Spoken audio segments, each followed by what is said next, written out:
Cirrus and Continental had tried to develop a turbocharging system for that airplane and failed. They couldn't make it work. They couldn't cool it. And so they were in disbelief that some pipsqueak little nobody knows company in rural Oklahoma had figured out to actually make one of those systems work. Welcome to the Aviation Masters podcast.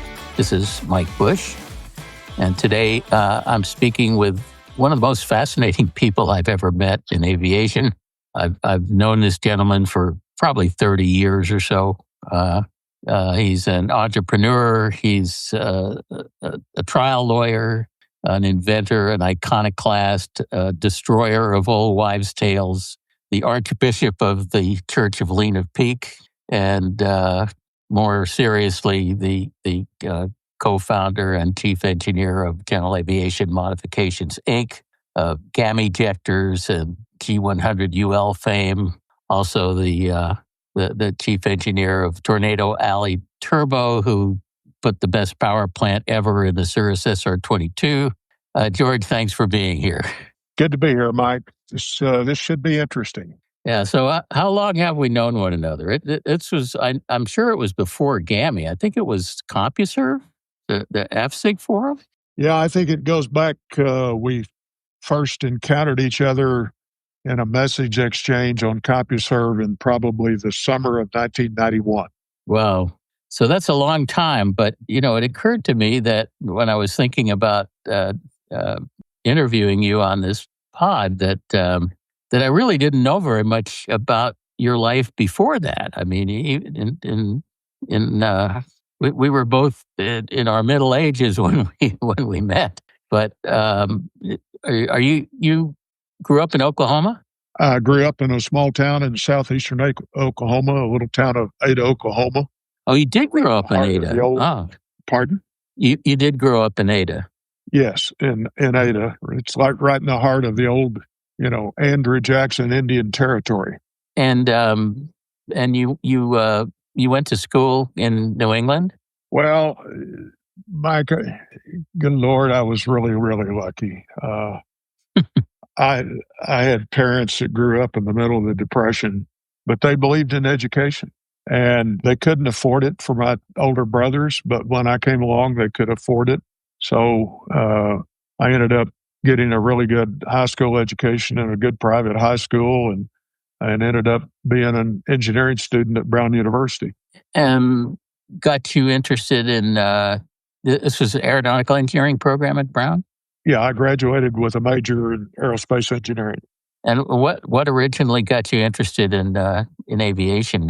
Is that something that your dad was interested in or something? Or no, Mike, back in the, when I was 6, 7 years old, I was building plastic model airplanes.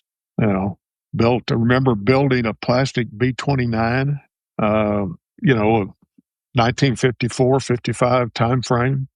Mm-hmm.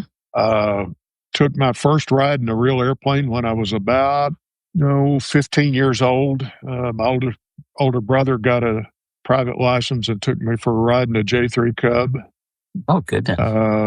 And you were hooked.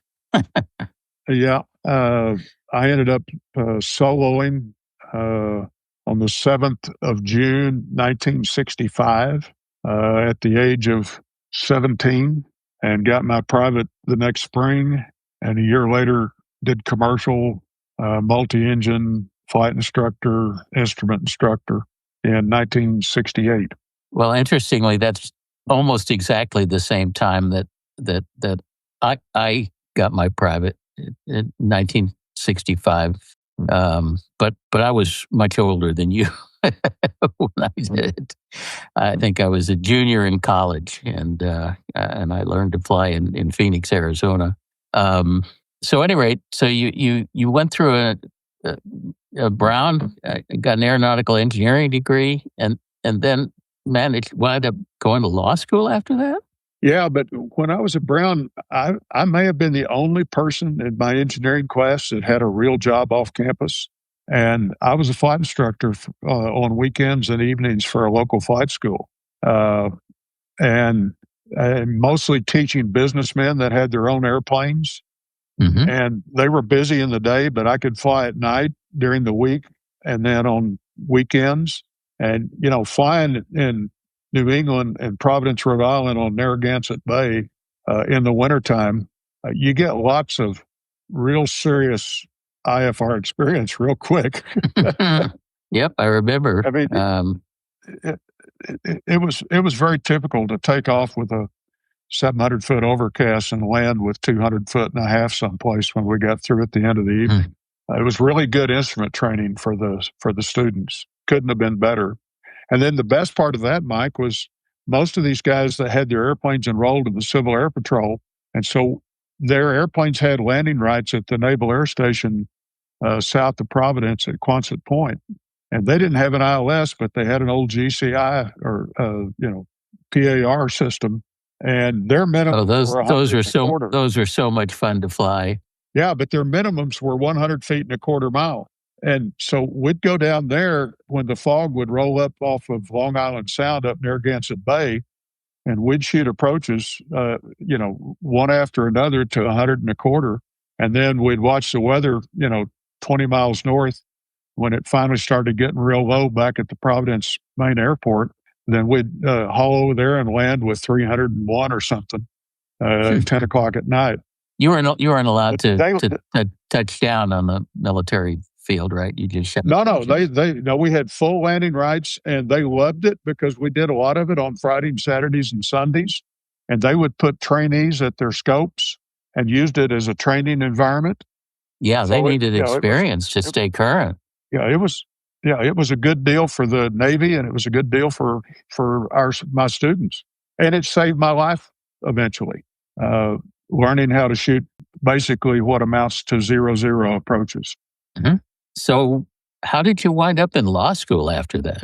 Well, the best of all possible reasons or the worst. I had job offers from General Electric and Pratt & Whitney to go to work doing jet engine work, and I ended up being drafted, so I had to turn the job offers down. This is right in the middle of the Vietnam War. This is Vietnam, yeah. Yeah. And so then after I had been drafted, they redid a physical, and they 4F'd me for an old football injury to my knee. Lucky you. Well, it would have changed my life. But the result of that is that I came out of engineering school, roughly 9 months after Neil Armstrong landed on the moon. And during that 9 months, NASA had handed out 30,000 pink slips to highly experienced aerospace engineers because they were winding down the Apollo program. Oh, boy. And they had experienced, 20-year, 15-year experienced aerospace engineers that were flipping hamburgers all over Los Angeles and Huntsville and every place else that NASA had a presence. And you couldn't get a job as an engineer to save your soul. And so I said, well, I got to find something else to do for a while. So I went to law school. That's fascinating. I always wondered about that. And so did you spend the better part of your career as a lawyer as opposed to an engineer? Yeah, my wife is also an attorney, and we had a small law firm that we practiced together with. But we early on got involved in some very, very high-profile litigation. We brought the first modern times lawsuit against the tobacco industry in federal court in Oklahoma City in 1985. And we kept doing that, but, I kept borrowing airplanes and flying. I couldn't afford to own one. And finally got ahead of the financial game and bought a 1967 Bonanza in the summer of 1991. And it was shortly after that I joined AFSIG. Shortly after that, we got acquainted over the internet. And you were, at that time, you were still basically making your living as a lawyer, trial lawyer. That's correct. But Tim Rail came to Ada, Oklahoma and started a new business, a manufacturing business for military spare aircraft parts. And I got to be good friends with him. And then the military spare parts business went to hell in a handbasket in the middle 1990s. And so I told him that I had developed an idea for this nifty new project, which later came to be known as GAMjectors, GAMjector fuel injectors. And so he knew manufacturing because he'd done some really high tech aerospace manufacturing for spare parts for military aircraft. And so he knew that whole field really well. And so we partnered up and audaciously in 1995 started GAMI. But even GAMI had an interesting connection to the internet because you may remember one of the guys that participated on the old ASIG forum was Tony Broderick. Oh, yeah. And Tony FAA was the deputy fame. administrator. He was the deputy administrator of the FAA. Mm-hmm. And everybody was really bizarrely puzzled why the deputy administrator would spend an hour or two a week, logged on a 300 baud or a 1200 baud teletype modem participating on this pilot forum. And finally, somebody asked him, and he said, well, next time we can have a dinner or something, he said, I'll tell you. So he did. And what he basically told us was, God, you would wish that people, senior management in the FAA was as smart as Tony Broderick. But what his explanation is that by directly participating in that online aviation forum, which at the time was the only one that existed, he could bypass the entire bureaucracy and find out what's really going on in the user community, the maintenance community, without having it filtered through all of the various filter levels that it took to get up to the level of the deputy administrator. And he even had his Air-1 in charge of certification. What was his name? Was it Tom McSweeney or something like that? Sounds familiar. He had him participate on AFSIG. And then during all those exchanges in 95, I kept challenging Broderick, and I said, yeah, but the STC process, I've looked into it, is just unworkable. You can't get a new door lock certified on a 172 without spending 5 years on certification. And he said, oh, no, that's not true. That's not true. He said, you don't know what you're talking about, Brawley. He said, you've never done a project, so you don't know. So along in December of 95, I said, all right, damn it, Broderick. I said, I'm going to call your bluff. I just filed for an STC for a new project. Let's see how long it takes. He said, oh, good. Well, sure enough, 3 months later, it was all bogged down and at a complete standstill. This was a really simple project. And you're working with Fort Worth? Yeah, working through Fort Worth. And I mentioned that to Broderick. And 3 or 4 days after I'd mentioned that to Broderick on CompuServe, on AVSIG, the Aviation Special Interest Group on AVSIG, I got a phone call from the manager of the Fort Worth office. And it was a funny phone call. The guy's name was Anthony Deering. He says, Mr. Brawley, he says, this is Anthony Deering. How are you doing today? Oh, I'm doing fine, Mr. Deering. I said, is something gone wrong? What's going on? Why am I hearing from you? Oh, Mr. Brawley, he says, I'm just curious if you're satisfied with the work that's being done from our office. Well, it's kind of going a little bit slow. He says, what can we do to address your issues? I said, well, this, and this. He says, okay. He says, by the way, do you know Tom McSweeney? I said, well, yeah, I know him through the CompuServe Internet Forum. He said, well, do you know Anthony Broderick, the deputy administrator? I said, well, yeah, I know him too. He said, I've had dinner with him a couple of times.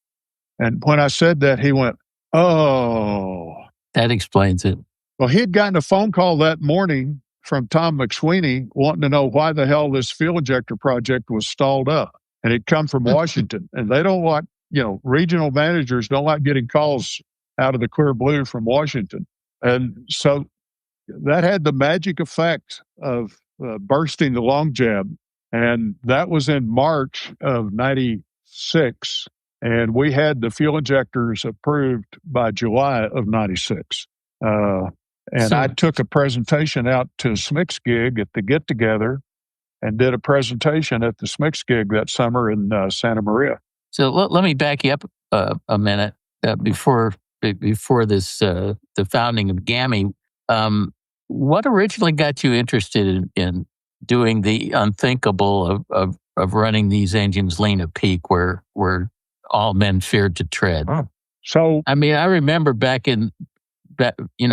when you were first starting to talk about that, and everybody thought you were crazy and you were going to be responsible for destroying lots of engines and crazy. Yeah. So what happened with that, Mike, was in the summer of 92, I'd had my Bonanza about a year, and we took a family vacation on a horseback wilderness trip up in the mountains in western Colorado. And I had gotten interested in engines because I had one of those newfangled GM engine monitors in my Bonanza. And I took along a copy of the internal combustion engine from the MIT. The treatise. Okay. Yeah. And I spent the mornings before we saddled up and went out on horseback. I spent the mornings up there under a tree in the mountains overlooking the Ute River Valley, reading that book and, mastering the charts and the graphs, doing that. And then the following year in 93, I went up to Colorado and got a turbocharger from Flightcraft and put it on my airplane. And I started using the engine monitor and experimenting with it. And I realized that all the fuel-air ratios were always screwed up because because of my experience reading, the MIT textbook, I realized that it wasn't the absolute value of the 6 EGTs that made the difference. It was the sequence in which they were hitting their stoichiometric fuel-air ratio at peak EGT. And so I took and mapped that out, plotted it out, and I took the 6 fuel injectors out of that engine and took it up to what was then, I think, Aircraft Accessories in Tulsa, and they did calibration on fuel injectors. And I had them offset my fuel injectors to the formula that I took to them. And a guy up there named Dave Deal, he wasn't supposed to do it, but he did it for me. And then I brought them back and put them in the engine. And my God, it was the difference between night and day and how the engine ran. Well, then when I was running it, I just kept leaning it one day, and hell, it was running smooth, 100 degrees lean of peak TIT. And it was cooler than it was running 100 degrees rich of peak. And I'm sitting here, kind of in a mind warp trying to sort all this out. So I went back to the textbooks and started studying it, and realized that there were some engines in World War II that had been run with lean mixtures, and that some of the airliners had been run with lean mixtures on the Curtiss-Wright 3350s. And I couldn't figure out why not. And so because that had worked so well, and I tweaked the fuel injectors for a couple of friends' Bonanzas using the same process up in Tulsa. And that led me to believe that there was a potential business model. But the hooker was we got the project open, and the first thing that the Fort Worth Certification Office told us, well, you've got to hire a DER. A DER, what the hell's that? Well, that's a designated engineering representative. I said, okay, I don't know what that is. Well, you've got to have one to do this project. Well, how do I find one? Well, here's a list of them. So I called this guy and explained the project to him, and we talked a couple more times. That would have been in November of 95. And finally, this guy, thank God, he was smart enough. He said, Mr. Brawley, he says, I don't think I'm the right DER. He said, you need somebody who knows more about this than I do. I said, well, you got any suggestions? He said, yeah, there's a retired Continental engineer that lives down in El Paso, Texas, and I think he'd be the guy. And I said, well, give me a name and a number. He said, well, here's his name. It's Carl Goulet. Here's his phone number. So I called up Mr. Goulet, And he wasn't there, but his wife got the number, and he called me back on a Saturday morning. And he said, "So, young man, what is it that you think you want to do?" And I told him. He said, "I see." He says, "Well," he says, "I charge." I've forgotten what it was, $100 an hour or something for his time. And he says, "I think I can probably help you, but tell me one more time exactly what this project is going to do." So I went through it. Well, we were going to use the exhaust gas temperatures from these newfangled engine monitors that were becoming widespreadly popular, and we could use those to figure out the imbalance in the fuel-air ratios from cylinder to cylinder due to the airflow, not due to the injectors themselves, and then tweak the injectors so that each combustion chamber saw the same fuel-air ratio. And to this day, Mike, I'll never forget, it got real quiet on the phone, and Mr. Goulet says in a very direct, forceful voice, "Hot damn it, somebody's finally going to fix this problem." Now, Carl, did he originally work for Continental? He started out working as an engineer in the 1950s at Muskegon in Michigan when Continental was up in Michigan before they moved to Mobile. And then he ended up the senior VP of engineering. But you look at the engines, he designed basically the 520, the 550, the Gitsos. The Gitso engines were all his engineering designs. And he was a master at torsional vibration work. That was one of his strong points. He had a real extensive background in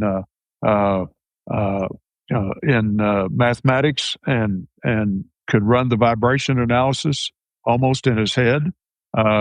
And so we went to work with Carl, and we went all the way through the normally aspirated GAMjectors, and then right after that went back and did the turbocharged GAMjectors, and the FAA wanted us to do a flight. I remember I got one of the first sets of the turbo GAMjectors right after the STC was approved. Yeah, so I remember Carl was an old guy at the time, and I didn't realize it in 97 when we were doing this, but he was already suffering from prostate cancer and was, 3 years or so away from being a dead man. He never let on.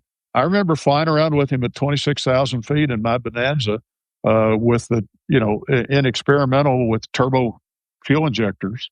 And the first time that I got the turbo injectors installed, he flew into Dallas from El Paso, and I flew down to Love Field and picked him up at the old Love Field and flew him back to Ada.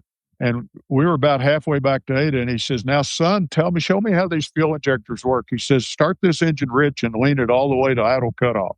And so I'm doing this, and I look over at him in the right seat, and he's got one hand up against the side window and another hand up against the windshield, and his head cocked over. And I didn't understand what the hell he was doing. Well, he was feeling for vibration because he had done it 1,000 times before in airplanes. And, we got through doing that 2 or 3 times. And he said, "This is going to work pretty good." And I had a bunch of data logging equipment on the airplane and all this kind of stuff. And we flew together again about a year later, and I had the airplane equipped with a bunch of instrumentation, including some pressure transducers up in the combustion chambers. And we got out of the airplane that day, and he said, "George, I tell you what," he says, "I like what you're doing here, but you need to build an engine test facility." And I said, "Oh, Mr. Goulet, that's expensive or not?" He says, "Yeah, but you won't believe how much you'll learn from it." You anticipated my next question, George, because the time I spent with you in that test cell in Ada, torturing engines, I think we had a Lycoming APU engine that you specifically got just to put in detonation and stuff. It was a TIO 540 J2BD. That one's easy to put into detonation. Yeah. But that's why we got it. Just spending a couple of hours in that test cell with you, watching the traces.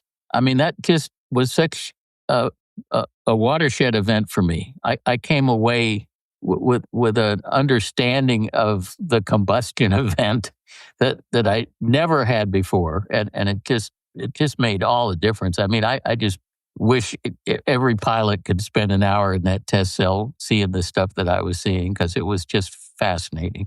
Well, Mike, we managed to put 4,500 pilots in that test cell when we ran the advanced pilot engine management seminars. Because every one of them spent time in that test cell before the class started on Friday afternoon. Yeah, that was just remarkable experience. And there probably nobody had ever instrumented piston aircraft engines with that level of granularity before, right?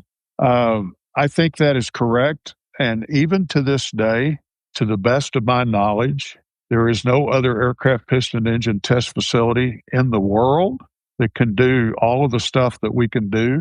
The FAA's facility at Atlantic City, New Jersey, can do a lot of that stuff, but not all of it. And they can do some things that we don't do, but we don't need to do, don't want to do. But there's things that we do that they can't do. I'll give you an idea. To this day, we built that and got it in operation at the end of 1999. And unfortunately, Mr. Goulet passed away the month we got the test cell operational. So we ended up dedicating it to him, had his wife and his son come up for the dedication. But about a year and a half ago, I got a phone call from a guy I didn't know, a guy by the name of Steve Burns. He introduced himself, and he says, Mr. Brawley, he says, I've been looking at the internet, and I've been looking at some of this stuff on your test cell. I want to come see your test cell. I said, well, okay. Who are you? He said, I'm in the race car engine world. And he said, I've been in a lot of test cells, but he says, I want to come see your test cell. So he drove to Ada, Oklahoma. Well, I didn't know at the time, but 35 years before, this guy founded a little company called VP Racing. He sold it 16, 18 years ago. And got out of the business, made a lot of money with it.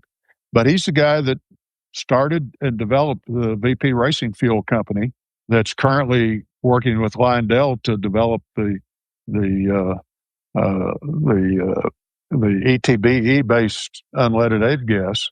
But anyway, so Steve came to Ada, and I took him out in the test cell, and we went in there, and I had some different fuel chemistries, including ETBE type fuels, very similar to the Swift fuel and the Lyondell fuel.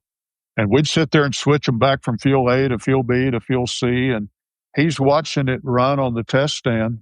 And we got all through, and he looks at me and he said, George, he said, I've been in every high performance engine test facility that exists in the race car world. And there's not anybody that's got an engine test facility like I'm sitting here watching today. So yeah, it's allowed us to do things that Mr. Goulet was exactly right. It allowed us to do things that we could have never done without it.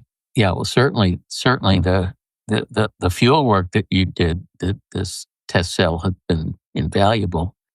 Before we go there, let me just ask you to talk a little bit about the challenges that you had trying to convince people that it was okay to run engines lean to peak. That was like a 20-year journey or something before this concept was really accepted. Mike, I just ran into a guy the other day that said, "Oh hell no, I'll never run an engine with a lean mixture." Guy. Well, you're always going to find some outliers like that, but originally the engine manufacturers were just dead set against this, right? That were totally convinced that their engines were going to get destroyed. Well, to the point that Lycoming in about, we did GAMjectors in 96, somewhere around 2000 time frame, Lycoming put out that famous service letter called Experts Are Everywhere, referring to some of these small companies that are who shall not be named, right? yeah, that will not be named, that have experts that will not be named, that are trying to tell you how to run your engines, and we would strongly discourage you from doing that. And of course, the implicit threat was if you did that, they would deny the warranty. But to this day, neither Continental nor Lycoming has ever denied a warranty because of people running engines with lean mixtures. at least to our knowledge. And then, of course, Continental came along 6 or 7 years later and tried to copy it with their so-called tuned injectors. Mm-hmm. And the problem was they couldn't even copy it right.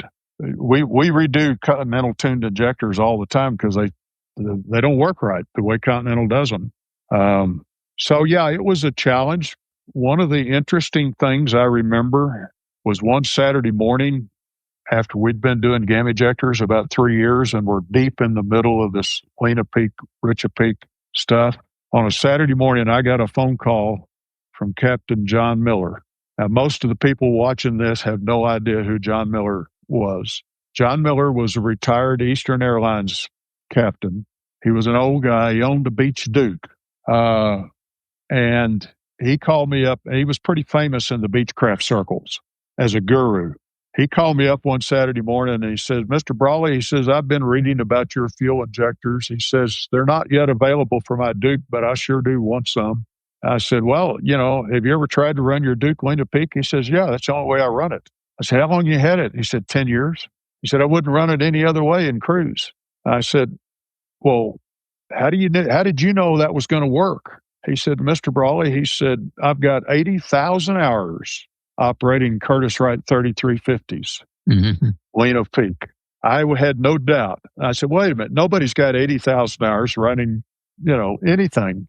He says, oh, yes. He said, 20,000 hours in a DC-7 with 4 3350s, right. And that makes 80,000 engine hours. Right. But the Curtiss engine probably had better mixture distribution than his TIO 541 did. Yeah, but so he's the one that told me to go get the little booklet that this guy Rice, RICE is his name, I forgot his first name, had written on, called the WAD Engine Manual, the Wright Aeronautical Division Engine Manual. Mr. Rice was the head of maintenance for American Airlines at their maintenance base in Tulsa. And they had a bunch of American airline flight engineers that were screwing up their engine management on their DC-7s. And he wrote this little thin booklet on how to properly operate those engines. And it clearly showed in there that the technique for operating those engines, Lena Peak. And it turns out that in most cases, unless the winds were really, really favorable, they really couldn't get from New York to Paris unless they operated those engines with lean mixtures for fuel payload reasons. And so, I went and got a copy of Mr. Rice's golden little booklet and read it and basically confirmed everything that Captain Miller had told me. And it reinforced everything that we had learned ourselves with the GAMjectors and, personal experience operating the engines. So that was a big confidence builder that, in fact, what we were telling people to do was correct and was good for their engines. Those 3350s had time between overhauls 3,400 hours on those engines. Didn't Lindbergh do something similar back during the war, where he was teaching pilots to operate the engines very lean for Atlantic crossings and stuff? So roll back to AVSIG, and a lot of this rolls back to AVSIG. I'm blanking on the gentleman's name, but there was a participant on AVSIG who was a Pacific ace in P-38s. Mm. And he actually flew with Lindbergh in the Pacific. And it turns out that what Lindbergh was essentially teaching them was how to slow the airplanes down, reduce the RPM to the minimum RPM to slow the airplanes down, but it really didn't involve mixture control. Everybody thinks it did, but according to this guy who was there and was an eyewitness, it didn't. It involved engine management through improved engine efficiency from low RPM operation, and then reduced power, reduced speed, to get closer to the optimum range speed.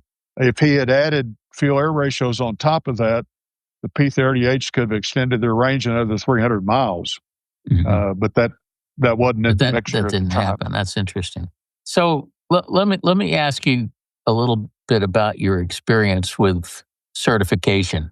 I mean, you went through the GAMjector STCs, which apparently got a little bit of help from Tony Broderick and Tom McSweeney. And then you went through STC process on the Cirrus turbo normalizer. You went through another STC process with the fuel.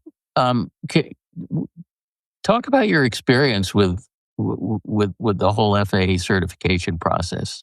A lot of ups and a lot of downs. Very political, right? I don't know whether political is the right terminology, but it's some engineering equivalent of that. And maybe I can convey the understanding of that. So we bought the Flightcraft Turbo. It was our second, project after the fuel injectors. We bought the STCs for the Flightcraft Turbo Normalizing Systems in late 1998. And we started. And those were STCs on Cessnas, right? No, on Beechcraft Bonanzas. Oh, on Bonanzas? Cessnas, okay. And Cardinals. Okay. Mm-hmm. They had an STC to put a turbo on a 185 float plane, believe it or not. So we got those STCs, and I realized after working with it for 6 months or a year that there were some fundamental engineering things that could be done to vastly improve those systems. And we started in engineering those. All that effort with the FAA went really well. No big hangups and the improvements that went into, the Whirlwind System 1 and the Whirlwind System 2. But we moved that intercooler efficiency from 47% to about 58% over the period of about the first 2 or 3 years, just by improvements in the induction system and whatnot. And then we later on moved it from the high 50s all the way out to the low 70% range in the most recent Whirlwind generation on those systems, which makes a huge difference in the performance of those airplanes. So these were basically kind of amendments to an STC that already existed. Yeah. But in 2005, we were hunting for a way to expand that business, and Cirruses were selling like hotcakes. Mm-hmm. With the SR-22s. So we bought an SR-22 and we started a prototype and put a turbo system on it and got it flying. I'll never forget the first flight that I made with that turbo system in experimental. And so we got it going and running pretty good. And I was, I was taking it to altitude. I was flying around at 24, 25, 26,000 feet around Oklahoma. And in January of 2006, we'd been flying that airplane about 3 months. Somebody on the aviation forum on the Cirrus COPA, Cirrus Owners and Pilots Association group, posted up a screen capture from FlightAware and said, "Hey, everybody, look at this. There's a SR-22 Cirrus flying around Oklahoma City at 25,000 feet. What the heck is going on?" At 200 knots. Yeah. And so I don't know if you remember this, George, but you actually took me up in that prototype one time. Oh, really? And you gave me a pad and a pen and said, "You have to take notes because you have to be a required flight crew member for this flight to make it legal." Okay, well, that makes some sense. It was pretty remarkable airplane. So then, about a week after that posting on the COPA website, I got a phone call one morning from Dale Clapmeyer, co-owner, co-founder of Cirrus. Mm-hmm. "Mr. Brawley," he says, "I don't think we know each other, but he said, I'm hearing stories that you all are trying to turbocharge the SR-22. And I said, "Well, yes, sir. As a matter of fact, we've got a prototype that we're flying around." He says, "I'd like to come down and look at it." I said, "Well, sure, be my guest." So he flew down to Ada and looked at it 5 days later. And then 3 or 4 days later, he calls me up and he says, "I want you to bring that airplane up to Duluth and let one of our test pilots fly it." I said, "Well, sure." Well, I didn't know at the time, Mike, but Cirrus didn't have a turbocharged airplane. Mm-hmm. and they were getting their marketing lunch eaten by the Columbia 400s because they couldn't sell a turbocharged airplane, so their customers were going over and buying Columbias. And so what I also didn't know and didn't find out for another 3 years was that Cirrus and Continental had tried to develop a turbocharging system for that airplane and failed. They couldn't make it work. They couldn't cool it. And so they were in disbelief that some pipsqueak little nobody knows company in rural Oklahoma had figured out to actually make one of those systems work. And so that was what was driving him, was that market issue. Mm-hmm. So I flew the airplane in late January of 2006 up to Duluth, cold winter, cold, and landed on the ramp up there and was getting out of the airplane. And this guy that I didn't know named Terry Lesage, who was the chief test pilot for Cirrus, as it turns out, he walks out on the ramp with his headset and his notebook, and he says, no, we're going flying. He said, I got a fuel truck coming over. I said, well, hell, I've got to go to the bathroom. I've just flown 4 hours from Oklahoma. He said, well, go back and come back. We're going flying. So we got back in the airplane with full tanks, and 40 minutes later, we were flying around Duluth at 29,000 feet. And probably didn't have a cooling problem either.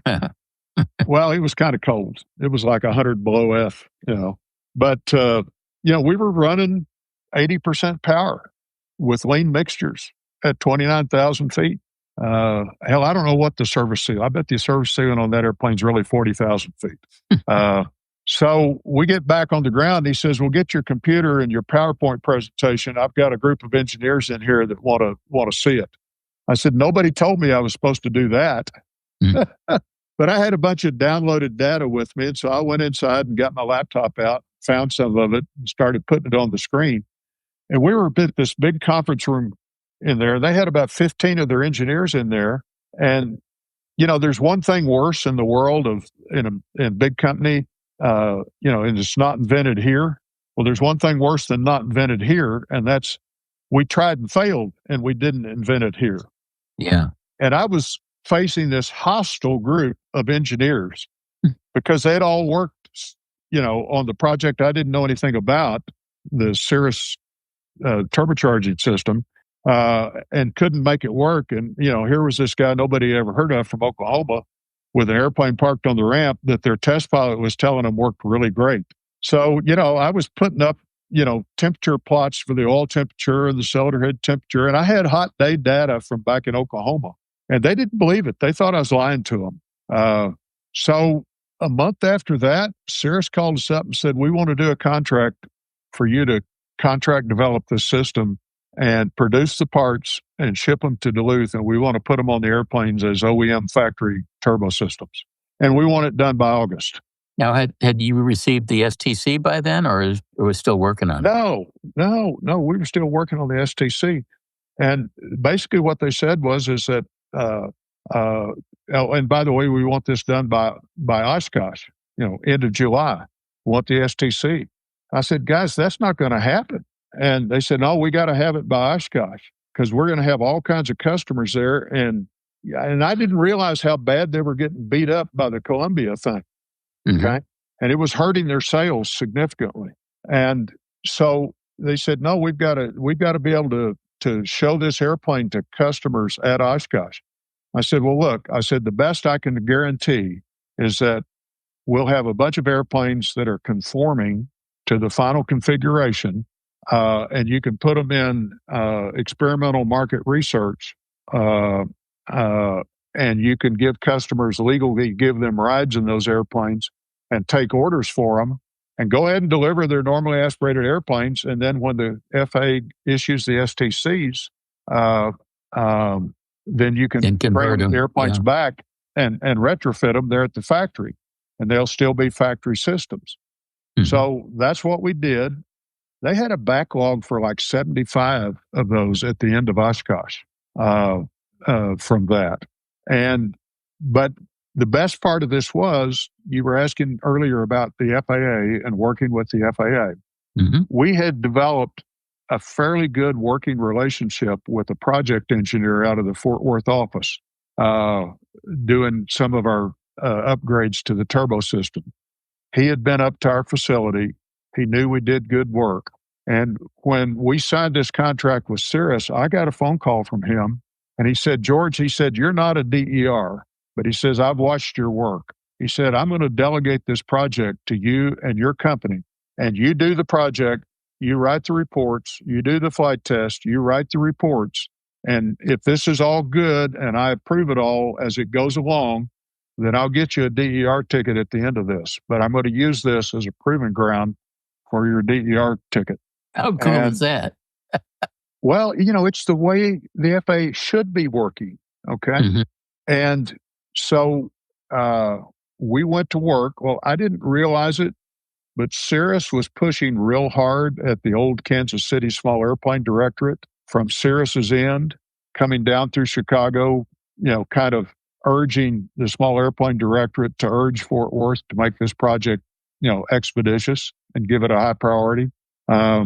So we got all the way down and had everything done except we had one hiccup.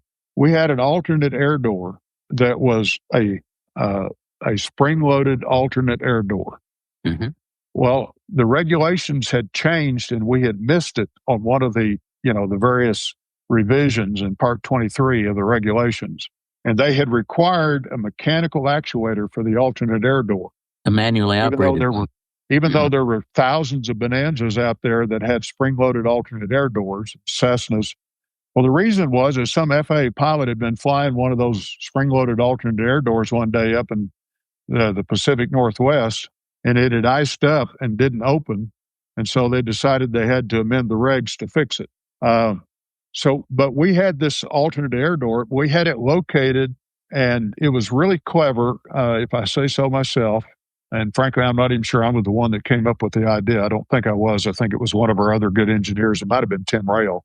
But instead of just latching it with spring, we latched it with magnets. So when it popped open and, it was sitting there, it would pop all the way open all at once when it broke the magnetic field. And then as soon as the obstruction to the air filter went away from ice, it would close automatically. They said, yeah, but what if it ices up around that alternate air door, like that airplane that went down in the Pacific Northwest? I said, well, it can't. Well, what do you mean it can't? And I said, well, because I've had thermocouples on it on a cold day in Duluth, Minnesota, and the temperature of the alternate air door was 30 degrees above freezing. It cannot freeze because of where it's located. And they said, well, can you prove that? And I said, yeah, I can prove it. I've got data. Well, you don't have FAA-approved data. And I said, yeah, but you can approve it as company data. Well, they went back and went round and round, but they came back and said, show us the data. That was Tony Broderick's phrase, show me the data and you can do anything in certification. And so we wrote a report and showed them the data from that trip in Duluth that day, back in February when we had the plane flying at 20. And the temperature of the alternate air door never got, closer than 15 or 20 degrees above freezing. And so they issued an equivalent level of safety, an ELOS, which is a very rare, hard to get deal. That our proposed engineering alternative provided an equivalent level of safety to the regulation. Mm-hmm. Now, those things usually take 6 months or a year. They process that thing from start to finish in 7 working days. And so that was all a result of both the fact that you had a good relationship with the guy in Fort Worth, and the fact that Cirrus was pushing from their end to get this thing going. And we had the data. Mm-hmm. All this goes back to what Tony Broderick used to preach to. Well, you've always had the data, George. You're the most data person I've ever met. The problem is, Mike, is that the FAA forgets that from time to time, that the data should drive the decisions. So let me turn you to the mother of all STCs, where you have mountains of data, and that's the unleaded high-octane Avgas project. That's been a pretty long and painful experience, hasn't it? That's a fairly dramatic understatement. So why the problem? Well, you might want to talk about why you chose the STC route for the fuel also, because fuel seems like a funny thing to be STC. It just feels strange. Well, it'd been done multiple times before. All those auto fuel STCs are fuel STCs. That's true. That's true. So remember the timing on this. Obama administration came in January of 2009, and there was all this big stink from the Environmental Protection Agency about lead. Mm-hmm. At the AOPA annual convention, when they used to hold those, it was down in Orlando, Florida, I think, there was almost a panic among the pilot community about lead going away and their airplanes being grounded. And when Tim and I were flying back from there, we were talking. I said, Tim, we've been doing fuel testing on our test facility. Thank you, Carl Goulet. Since 2003. It's now 2009, October 2009. We've tested fuel for 3 major large oil companies, Chevron, Petrobras, and one other. We know how to do fuel testing. And I think we've learned enough from that where we could maybe find a fuel that would work and maybe get it approved. And so Tim and I talked about that on the flight back. And I went to work, and in early December, we filed an application for an STC for G100UL. And that was December 2009. By July of 2010, we had that formulation nailed down to essentially where it was when the fuel was approved 12 years later. And we spent the next 12 years fighting certification.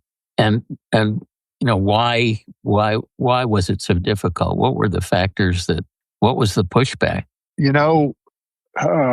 Unlike the other STCs, this was something the FAA really wanted to happen. That they wanted an unleaded fuel. They spent tons of money in Atlantic City trying to push that forward. So the FAA had been researching unleaded fuels since 1988 at the Atlantic City Engine Test Facility. They'd spent millions of dollars doing that. And they did a bunch of really good fundamental research. And if you stacked up all their research reports, on the floor, you couldn't sit on the stack. It's that high. And a lot of it's really good research work. And I had read every single one of those reports. Sort of like reading Charles Fayette Taylor, The Theory of the Internal Combustion Engine from MIT up on the mountain. It was another postgraduate education in fuels. They'd done a lot of work on that, a lot of fundamental knowledge, fundamental tests, different fuel chemistries, different fuel components, a lot of good data there in those archives. So we thought we could do this. We got started, and immediately the head of fuels for the aircraft, for the FAA's engine propeller directorate, called me up on the phone and said, George, I don't want you to do an STC for this fuel. I want you to go do an ASTM. And I said, look, I've played with ASTM before. I said, that's an old boys club. We're the outsider looking in. We're not going to get anywhere with that process. Well, I want you to go do that. And George, if you'll go do that, I'll try and help because I sit on one of their committees. But if you don't, I'm going to make it as hard and difficult for you that you're going to wish you hadn't ever tried this project. Well, he was in a position to carry through with that threat, and he did. This didn't come out for another 12 years, but we had a partner in that project that was a secret partner, which was Chevron. And the FAA guy, the head of fuels guy, I'm not going to broadcast his name because there's no point in pouring oil on that fire.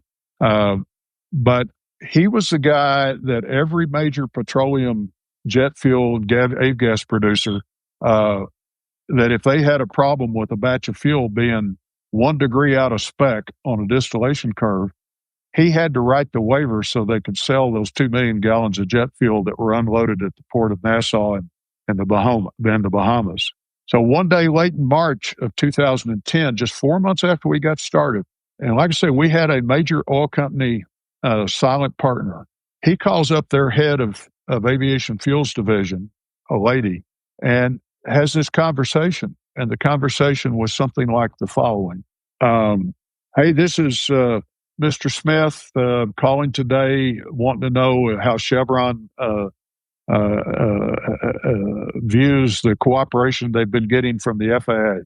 Oh, Mr. Smith, it's been really good. Remember last year we had a load of fuel we unloaded in the Bahamas and it was 1 or 2 degrees out of spec on a distillation curve, and we needed a waiver, and you got that to us in about a week so that we could go ahead and run that fuel, through the airport.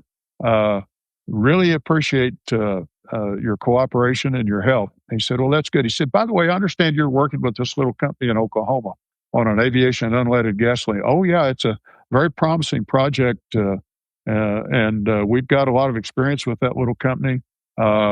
They've tested fuels for us before, and we think there's some real promise there. He says, well, I've got a question. How many gallons a year of jet fuel does Chevron produce? And she said, 1 billion or so. Now, how many gallons of aviation gasoline do you produce? And she said, 2% of that, 1% of that. He said, well, let me tell you something. I think it would be in Chevron's best interest if they terminated their relationship with that company in Oklahoma. Now, Mike, that was the level of malevolence, how do you say that word, that existed behind the doors in the FAA towards our ability to pursue the project. That was finally revealed in a meeting with a bunch of senior FAA employees in August of 2022, in a meeting at Ada. And one of those former Chevron employees was present. You know the guy, a guy named Paul Milner. And he relayed that conversation, which I had never heard, to the FAA managers that were sitting around the room in our conference room at Ada at GAMI. And when he got through, one of the managers stood up, just came out of their chair like a live wire, leaned across the table and said, Paul, that can't be true. That's criminal. And he said, well, yeah, but it's true. I said, well, how can that possibly be true? And why are we only hearing about this now, 12 years later? And he said, well, because we had instructions from management at Chevron that nobody could talk about that until all the people involved at Chevron had retired, and the last one retired 60 days ago. So that's the background for why this was such a struggle. But to their credit, and that is criminal. That's really abuse of power, and it's not the only case of abuse of power that I know about in FAA certification. Well, hopefully it's not routine, but that was kind of the backdrop of the opposition. Fortunately, there were some good people in the FAA that pushed past that. On, I think, 3 different occasions, I had to go to Washington to Air 1, the head of certification. The first one was to Dorinda Baker when the project got stalled in a year later in the spring of 2011. She listened. She convened a restart conference in her conference room at 800 Independence Avenue, and she brought a whole new FAA team in, and she sat there and participated in that meeting to set the agenda. And we got a whole new FAA team, and we made a whole lot of progress in the next 2 years.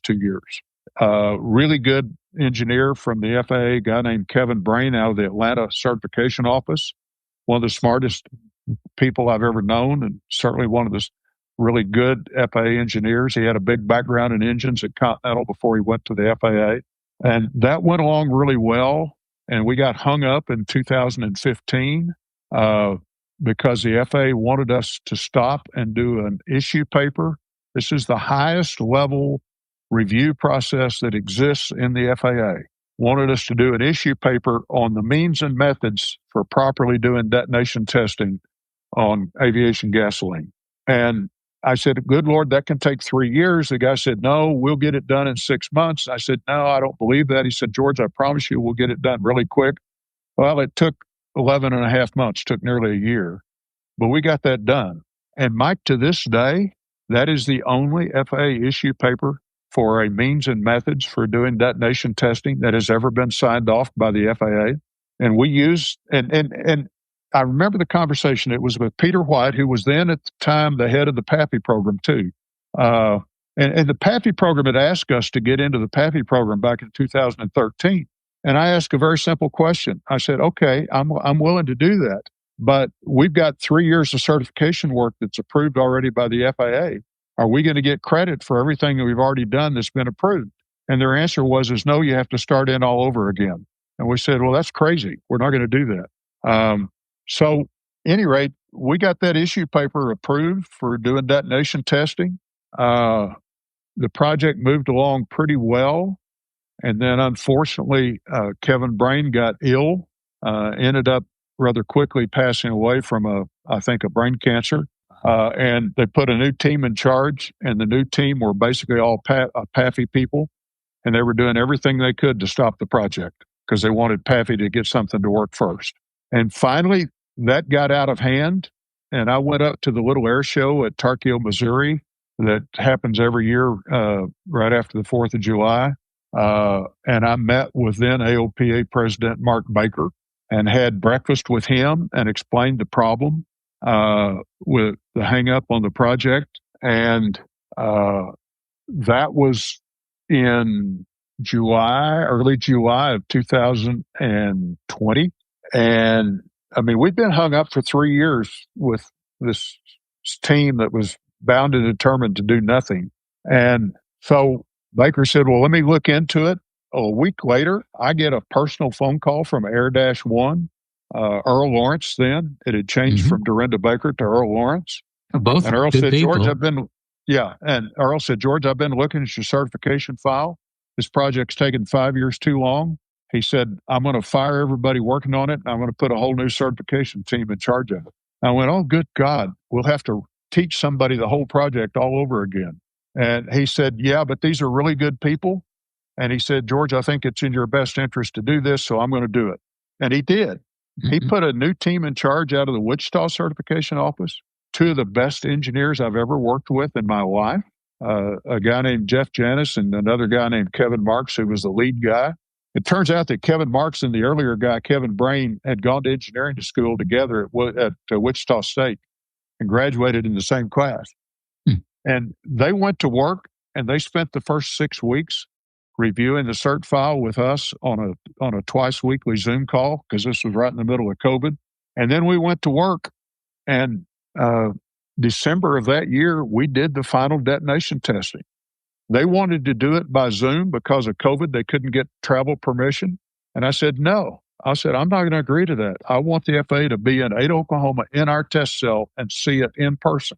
Well, why? And I said, because I don't want to catch all the criticism that the FAA really didn't witness the testing personally. Well, we'll have to get special permission. I said, do whatever you have to do. Well, they got permission, and they put a guy in Ada for 3 straight days. And we spent 2.5 days in the test cell going through a long 3-sheet Excel spreadsheet of test lines. And we did it right. We were testing minimum spec 100 low lead against minimum spec G100. We were testing typical FBO 100 low lead against typical G100. We were testing mongrel mixtures, 75-25, 50-50, 25-75 blends. We did all that testing. And Mike, when we got down to the end of that test, the FAA guy said, all right, put a note up there on the computer screen and do a screen capture that based on the raw data, you successfully completed all 36 of the test points. And I said, yeah, but there's this optional item. He looks at me like, George, you're crazy. He said, George, you don't have to do that. I said, yeah, but the test cells conform, the instrumentations conform, the fuels conform. The FAA's here, there'll never be George, you don't have to do that. Well, the test was to keep running the manifold pressure up and keep running the test on G100 until we failed and destroyed the engine. So we started in, I turned around to the girl running the control on the turbocharger. I said, give me 37 inches. This is on a high compression engine. So we're running this 310 horsepower engine at 360 horsepower. We run the test, it passes. Give me 39 inches. We do it again, pass it. I look at her and say, give me 42 inches. So she's playing with it. And I said, no, you've only got 41 or 41, or I want 42. And she points up at the computer screen. Well, the wastegate was fully closed. We couldn't get any more. So we ran the test at 41.5 inches of manifold pressure with a 310 horsepower engine making a standard CDL sea level corrected 420 brake horsepower. So we were you're 33% over. You're getting this approved as a racing fuel now. Yeah. And we fully passed the detonation test under those conditions on G100UL. George. And then it took another 2 years of finagling, but we finally got the STCs in September of 22. Okay. So tell me what it's going to take to get from here to widespread distribution of G100UL. What are the obstacles left ahead? It's mostly a group of dominant industry players that want to continue to sell 100 low lead, that are doing everything they can to keep this from happening. There's all this stuff out there. Well, the fuel causes fuel leaks. Well, Moonies have been leaking 100 low lead for 30 years. Twin Cessna 400s have been leaking 100 low lead out of those integral sealed fuel tanks. Tony Saxton, that runs TAS, the heavy overhaul maintenance shop for Twin Cessnas up in Ohio, I called him up and I said, have you ever seen a Twin Cessna that leaks 100 low lead? He says, good God, George, they leak like SHXT. Yeah. And he had 2 on his ramp right now out of 3 that were tied down waiting to get in his shop. And he went out and took pictures of them. And they both had massive 100 low lead leaks under the wings. Mm-hmm. So everything that goes wrong, every O-ring that seeps fuel, our new fuel has gotten blamed for it because it's different. It's the old fallacy that association is not causation. Sure. And so they associate something new as being the cause of something for which the same thing's been happening with 100 low lead for 35 or 40 years. And so the industry has glommed onto that to use that as an excuse to push back on the fuel. So is it the Eagle program made a commitment that we're going to be on unleaded fuel by 2030? Is it going to take another 5 years? Who knows? What I can tell you is that the people that produce the tetraethyl lead in a spec are not making any guarantees past 2028. This is the sole supplier of TEL in England or something? Yes, in a spec. And they have told that to reliable, independent, third-party field people that have then relayed it to us. We're living on borrowed time, Mike. Yeah. We have a fuel that works on every single piston aircraft engine, and all of the aircraft and nearly all of the airplanes were only waiting on rotorcraft. But Robinson's working the rotorcraft approval, and Robinson's hung up in the dysfunction and certification in the FAA. Preliminary plans called PSCPs, Project-Specific Certification Plans. You're supposed to get a response in 30 working days or 30 calendar days from the FAA. They put one in back in February. They didn't finally get a response until September. It's the FAA reorganized 3 years ago, Mike. This is maybe worth another whole 45-minute or 1 hour segment. No, I'm serious. We should think about this. There's very few people that are willing to talk about it publicly because they're afraid of retaliation from the FAA. I'm not. Maybe I should be. But they reorganized 3 years ago, and they took a barely functional certification organization and turned it into one that right now is almost totally dysfunctional. Well, maybe we need to do another podcast just on this certification subject, because it sounds like there's a lot there. That's a really good idea. We really should do that, and it's really timely right now. I mean, really timely. So let me just kind of try to wrap things up and get your perspective on where you think owner-flown piston general aviation is heading. George, you and I have lived through probably the heyday of it in the late 70s and the near demise of it in the 80s, and this kind of slow comeback since then. We've gone through COVID with the supply chain issues, which I think we're still suffering the after effects of. The A&P shortage of not having enough mechanics to work on the airplanes. What's your take on just generally where piston GA is now and where it's headed in the future? In the next 5 or 10 years. There's a new reality, Mike, and this is probably worth another a go at this, but I've mentioned it to you before. And we've become a little bit complacent, and there's been some recent accidents that have focused on this. But 20 years ago, the age of the fleet was 25 years. Right now, the average age of the fleet is nearly 45 years. Mm-hmm. And our approach to maintaining the fleet of airplanes that are now geriatric, they're still beautiful airplanes. Most of them have been well maintained, but there's issues there, and we need a different approach. And I think you've outlined maybe some initial approaches to that are workable. I don't know whether you know it or not, but there was another one just last week involving a leaking fuel drain, leaking 100UL lead from an old O-ring that was leaking, that was a 35 or 40-year-old O-ring. So I think the utility is got the same benefits that it had in the 1960s and 70s for the owners. There is an enormous amount of interest among young people in learning to fly. I've never seen anything like what's going on with that. My God, give AOP a blessed credit for initiating that high school aviation program. That program, believe it or not, actually started at our high school in Ada, Oklahoma. And AOPA got wind of it and took it and went nationwide with it. And we've got 7 or 8 high school students that are learning to fly at Ada, Oklahoma out of that high school aviation program. We've got a high school hands-on tech class that are building a home-built airplane as part of their high school curriculum right now. So there's a lot of enthusiasm among that younger generation that's being generated. And so I think that speaks well for the future of aviation. I think we just need George, to keep it going. Don't we have a serious affordability issue with GA? I mean, part of the reason I think that the average age of the fleet is 45 years old is because very few people can afford new general aviation airplanes, and so there's a very small number of them being made.